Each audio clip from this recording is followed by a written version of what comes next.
देश के पूर्वोत्तर राज्य सिक्किम से बेहद भयावह तस्वीरें सामने आ रही है। सिक्किम में अचानक आई बाढ़ ने तबाही मचा दी। लगातार जो जान गंवाने वालों की संख्या है वो बढ़ती जा रही है। कुछ संख्या सिक्किम से आ रही है तो कुछ पश्चिम बंगाल से। अभी भी 142 लोग लापता बताए जा रहे हैं। कुल जान गंवाने वालों की संख्या 56 के आसपास पहुंच गई। बता दें कि लापता होने वालों में 22 जवान सेना के थे, जिसमें 6 जवान अपनी जान गंवा चुके हैं। सिक्किम और पश्चिम बंगाल सरकार ने हाल ही में ये ताजा आंकड़े जारी किए हैं। सिक्किम में इन दिनों बाढ़ की भीषण तबाही लगातार चारों तरफ फैली हुई पसरी हुई नजर आ रही है। सिक्किम में गंगटोक से लेकर दूर दराज तक कई कस्बों गांवों में हर तरफ तबाही का मंजर है।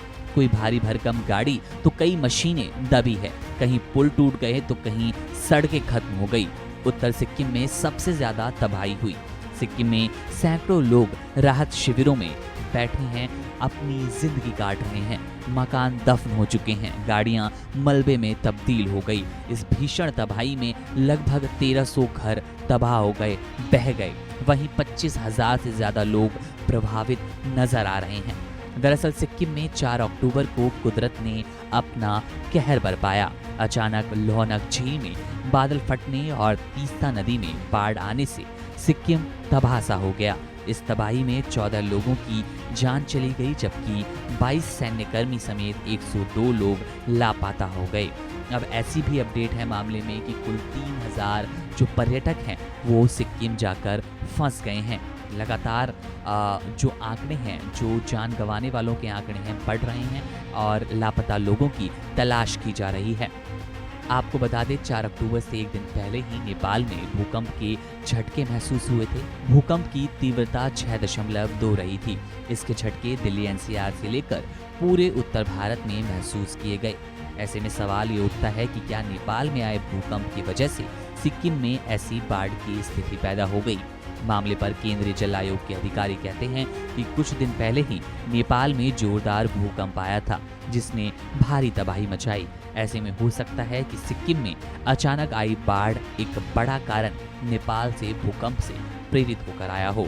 अधिकारी के मुताबिक 168 हेक्टेयर में फैली हुई लोहनक झील पहले से ही असुरक्षित थी।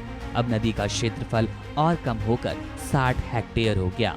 वहीं वे आगे कहते हैं कि बादल फटने से इतनी बड़ी तबाही नहीं होती और कुछ विशेषज्ञ लगातार नेपाल में आए भूकंप को इसकी वजह बता रहे हैं। उनका कहना है कि नेपाल में आए भूकंप की वजह ही सिक्किम के बाढ़ का कारण बनी है। बहरहाल सिक्किम में बाढ़ की वजह से बिगड़ती स्थिति को देखते हुए राहत और बचाव कार्य पुरजोर से किया जा रहा है। रेस्क्यू लगातार हो रहे हैं, लेकिन मौसम की वजह से जो आसमानी रेस्क्यू है, हेलीकॉप्टर से रेस्क्यू है, उसमें काफ़ी दिक्कतें आ रही है। खुद प्रधानमंत्री नरेंद्र मोदी ने मुख्यमंत्री प्रेम सिंह तमांग से राज्य के हालात के बारे में जानकारी ली और हर संभव मदद दिलवाने का भरोसा जताया।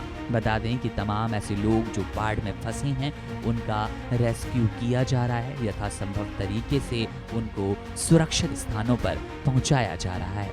बहरहाल सिक्किम बाढ़ की इस अपडेट में अभी इतना ही। जैसे ही कोई अपडेट मिलेगा आपसे साझा करेंगे। आप बने रहिए वन इंडिया हिंदी के साथ।